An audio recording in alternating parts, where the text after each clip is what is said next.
So ayan guys, nakita nyo yung spot ni Katoyo, napakaganda oh. Ayan oh, makikita nyo yan. Ayan oh, panalo sa spot ni Katoyo.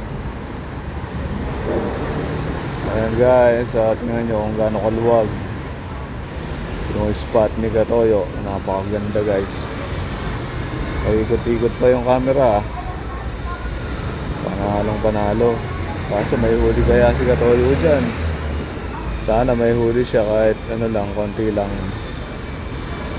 Ayan guys, so balikan natin ulit yan guys sa susunod na vlog natin. Alright.